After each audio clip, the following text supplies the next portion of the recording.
करेंगी। WMO की secretary general professor Celeste Saulo ji, विदेशों से आए हमारे अतिथिगण,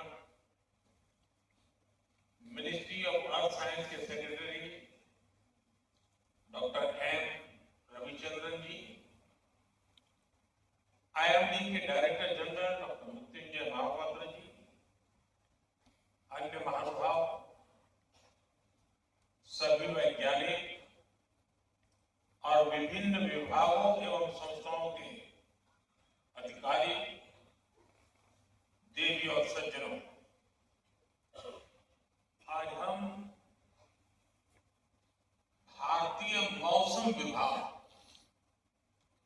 IMD के 150 वर्ष सेलिब्रेट कर रहे हैं। IMD के ये 150 वर्ष ये केवल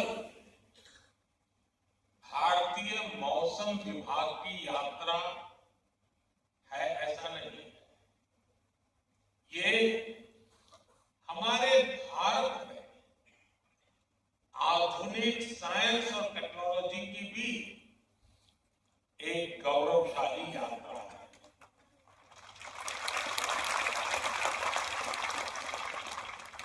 IMD ने इन 150 वर्षों में न केवल करोड़ों भारतीयों की सेवा की है, बल्कि भारत की वैज्ञानिक यात्रा का भी प्रतीक बना है।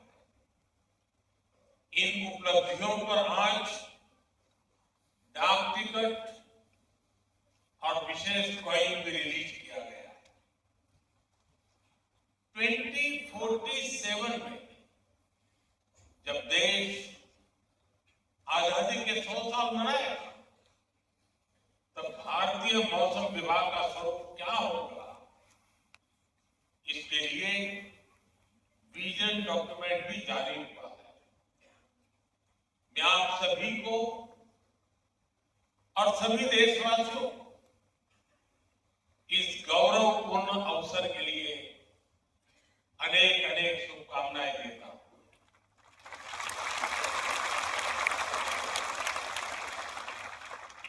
IMD ने 150 वर्षों की इस यात्रा से युवाओं को जोड़ने के लिए नेशनल मीटियोलॉजिकल ओलंपियाड का आयोजन भी किया।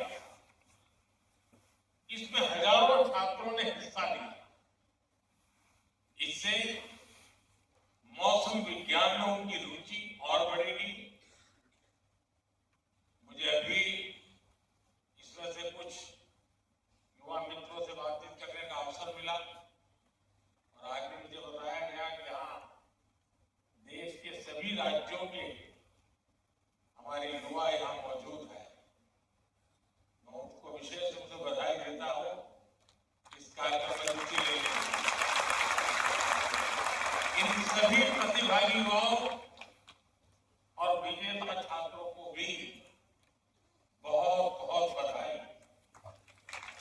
साथियों, 1875 में भारतीय मौसम विभाग की स्थापना मकर संक्रांति के ही करीब 15 जनवरी को की थी। भारतीय परंपरा में मकर संक्रांति का कितना महत्व है, ये हम सब जानते हैं। मैं तो गुजरात का रहने वाला हूं, तो मेरा प्रिय त्योहार मकर संक्रांति हुआ करता था।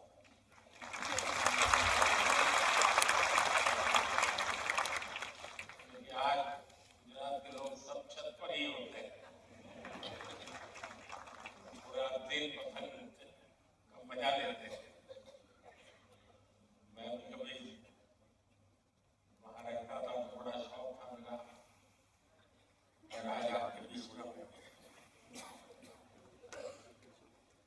साथियों, आज सूर्य धनु से मकर राशि में कैप्रिकॉर्न में प्रवेश करते हैं। सूर्य धीरे धीरे उत्तर की ओर नॉर्थवर्ड शिफ्ट होता है। हमारे यहां भारतीय परंपरा में इसे उत्तरायण कहा जाता है। नॉर्दर्न हेमिस्फीयर में हम धीरे धीरे बढ़ती हुई सनलाइट को महसूस करने लगते हैं। खेतीबाड़ी के लिए, फार्मिंग के लिए तैयारियां शुरू हो जाती हैं और इसलिए ये दिन भारतीय परंपरा में इतना अहम माना गया है। उत्तर से दक्षिण, पूर्व से पश्चिम, भिन्न भिन्न सांस्कृतिक रंगों में इसे सेलिब्रेट किया जाता है। मैं इस अवसर पर सभी देशवासियों को मकर संक्रांति के साथ जुड़े अनेक वीर पर्वों की भी बहुत बहुत बधाई देता हूं। साथियों, किसी भी देश के वैज्ञानिक संस्थानों की प्रगति साइंस के प्रति उसकी जागरूकता को दिखाती है। वैज्ञानिक संस्थाओं में रिसर्च और इनोवेशन नए भारत के टेम्परामेंट का हिस्सा है। इसलिए पिछले 10 वर्षों में आईएमडी के इंफ्रास्ट्रक्चर और टेक्नोलॉजी का भी अभूतपूर्व विस्तार हुआ है। Doppler weather radar, automatic weather stations, runway weather monitoring systems, district wise rainfall monitoring stations, ऐसे अनेक आधुनिक इंफ्रास्ट्रक्चर की संख्या में कई गुना का इजाफा हुआ है। इन्हें अपग्रेड भी किया गया है। अभी डॉक्टर जितेंद्र सिंह जी ने आंकड़ों में भी आपको बताया कि पहले कहां थे, आज कहां पहुंचे। मौसम विज्ञान को भारत की स्पेस टेक्नोलॉजी और डिजिटल टेक्नोलॉजी का भी पूरा फायदा मिल रहा है। आज देश के पास अंटार्कटिका में मैत्री और भारती नाम के 2 मीटरोलॉजिकल ऑब्जर्वेटरीज हैं। पिछले वर्ष अर्थ और अरुणिका सुपर कंप्यूटर शुरू किए गए। इससे मौसम विभाग की विश्वसनीयता भी पहले से कहीं ज्यादा बढ़ी है। भविष्य में भारत मौसम की हर परिस्थिति के लिए तैयार रहे।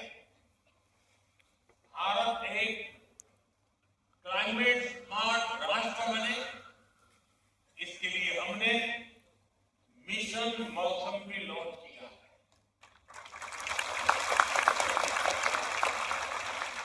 मिशन मौसम सस्टेनेबल फ्यूचर और फ्यूचर रेडिनेस को लेकर भारत की प्रतिबद्धता का भी प्रतीक है। साथियों, साइंस की प्रासंगिकता केवल नई ऊंचाइयों को छूने में नहीं है। विज्ञान तभी प्रासंगिक होता है जब वो सामान्य से सामान्य मानवी के जीवन का और उसके जीवन में बेहतरी का, ईज ऑफ लिविंग का माध्यम बने। भारत का मौसम विभाग इसी कसौटी पर आगे मौसम की जानकारी सटीक हो और वो हर व्यक्ति तक पहुंचे भी। भारत में इसके लिए आईएमडी ने विशेष अभियान चलाया। अर्ली वार्निंग फॉर ऑल सुविधा की पहुंच आज देश की 90% से ज्यादा आबादी तक हो रही है। कोई भी व्यक्ति किसी भी समय पिछले 10 दिन और आने वाले 10 दिन के मौसम की जानकारी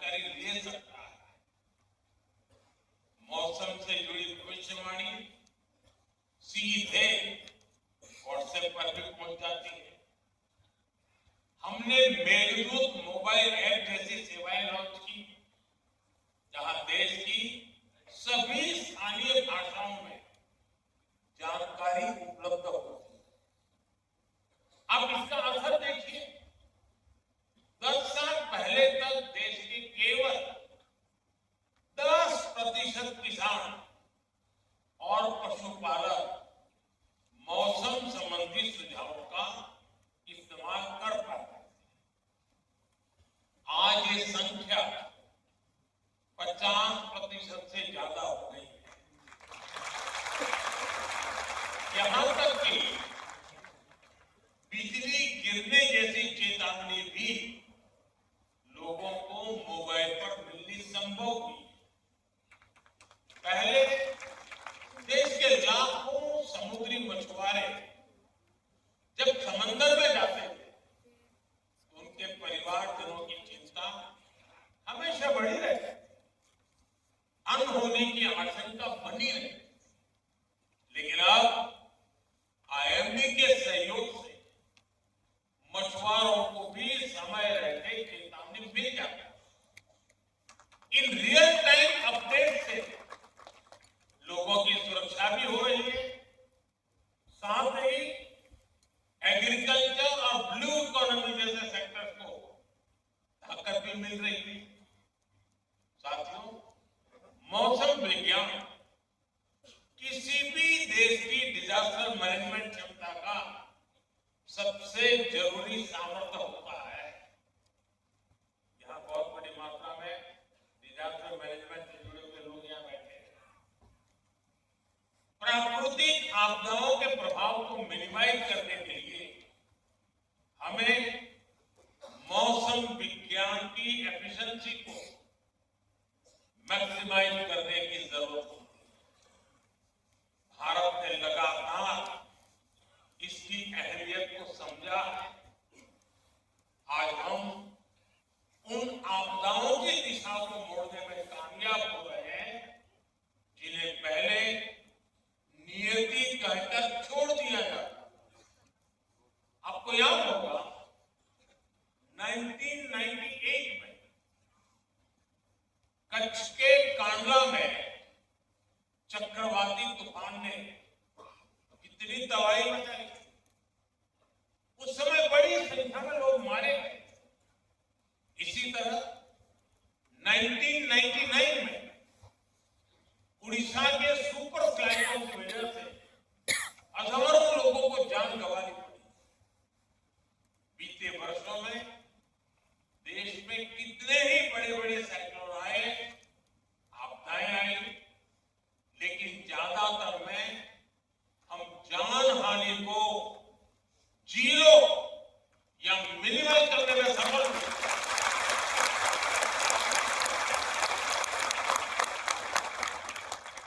इन सफलताओं में मौसम विभाग की बहुत बड़ी भूमिका है। विज्ञान और तैयारियों की इस एकजुटता से लाखों करोड़ रुपए के आर्थिक नुकसान भी उसमें भी कमी आ रही है। इससे देश की अर्थव्यवस्था में एक रेजिलियंस पैदा होता है, इन्वेस्टर्स का भरोसा भी बढ़ता है और मेरे जैसे तो बहुत फायदा होता है। कल मैं सोनभद्र में, पहले वो कार्यक्रम जल्दी बना, लेकिन मौसम विभाग की सारी जानकारियों से पता चला कि मेरे लिए वो समय उचित नहीं है।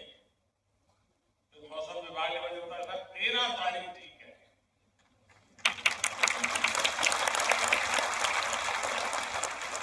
कल मैं वहां गया, -6 डिग्री टेम्परेचर था, लेकिन पूरा समय जितना मैं समय वहां रहा, एक भी बादल नहीं था, सारी धूप थी। तो मौसम विभाग की सूचना के कारण इतनी सरलता से मैं कार्यक्रम करके लौटा। साथियों, साइंस के क्षेत्र में प्रगति और उसके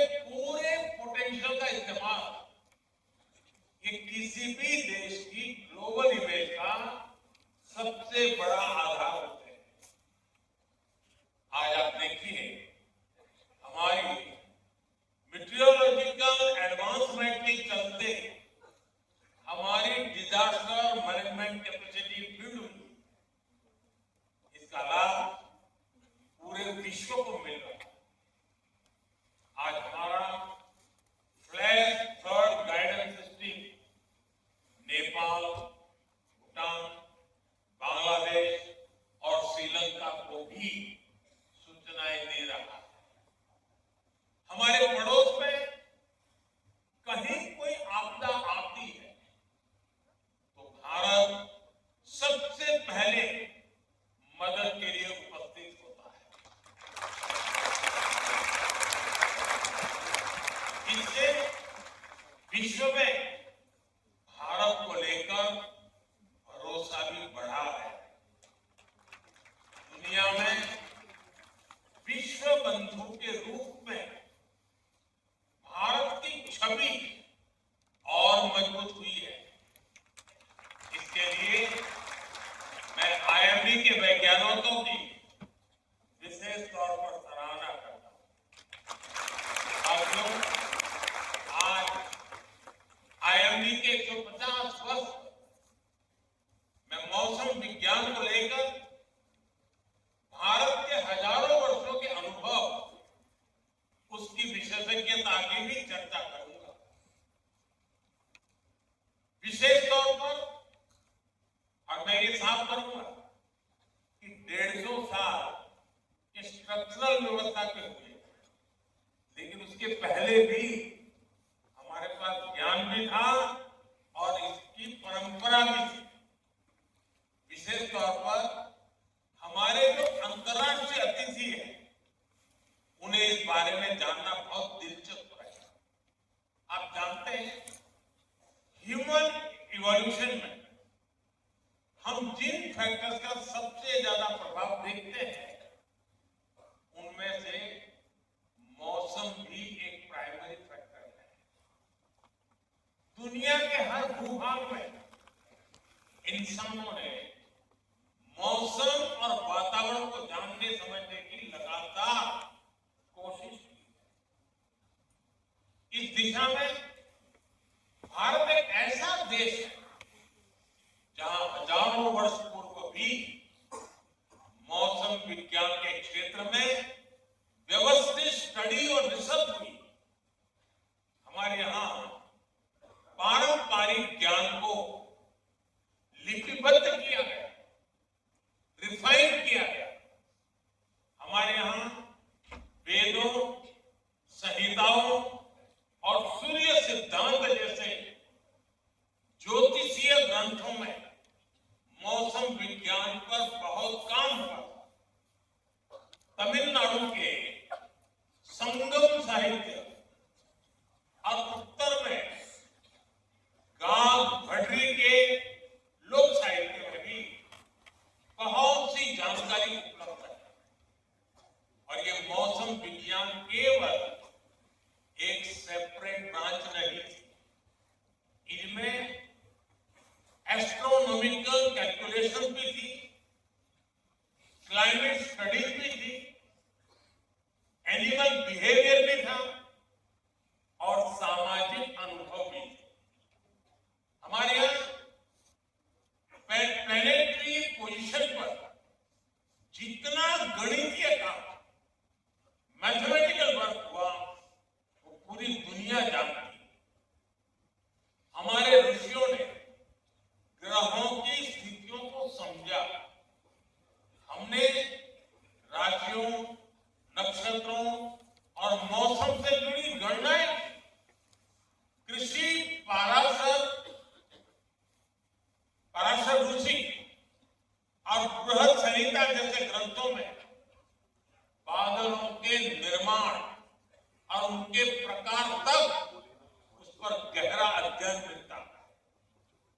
कृषि पराशर में कहा गया है, अतिवातम च निर्वातम, अति उष्णम च अति शीतलम, अत्यभ्यंच निर्भ्रंच षड्विधम मेघ लक्षण।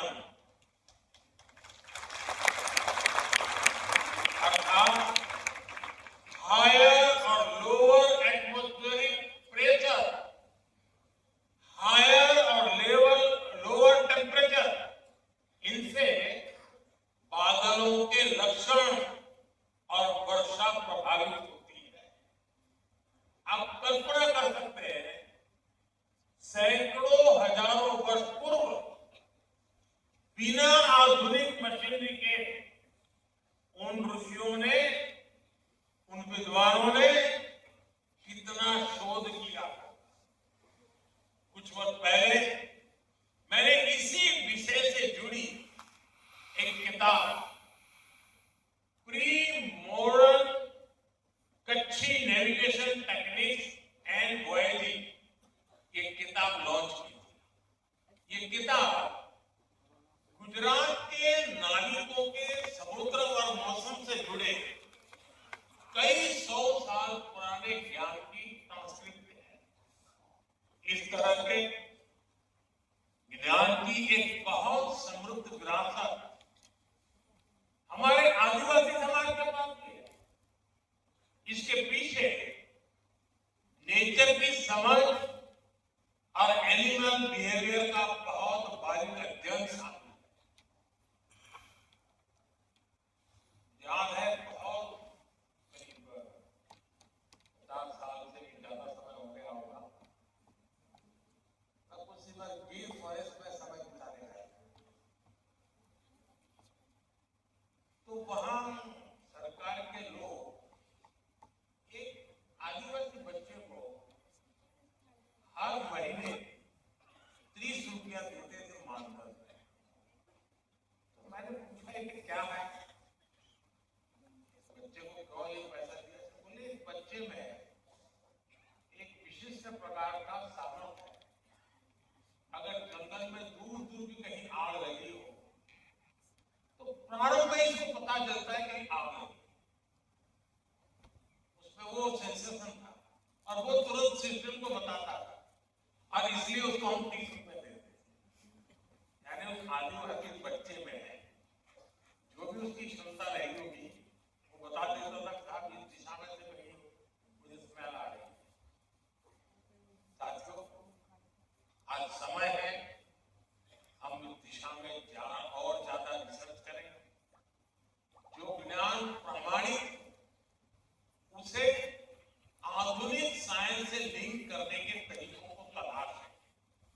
साथियों, मौसम विभाग के अनुमान जितने ज्यादा सटीक होते जाएंगे, उसकी सूचनाओं का महत्व बढ़ता जाएगा। आने वाले समय में आईएमडी के डेटा की मांग बढ़ेगी। विभिन्न सेक्टर्स, इंडस्ट्री, यहां तक कि सामान्य मानव के जीवन में इस डेटा की उपयोगिता बढ़ेगी। इसलिए हमें भविष्य की जरूरतों को ध्यान में रखते हुए काम करना है। भूकंप जैसी प्राकृतिक आपदाओं की चुनौतियां भी है, जहां हमें वार्निंग सिस्टम को डेवलप करने की आवश्यकता है। मैं चाहूंगा हमारे वैज्ञानिक, रिसर्च स्कॉलर्स और आईआईटी जैसी संस्थाएं इस दिशा में नए ब्रेक थ्रूज की दिशा में काम करें।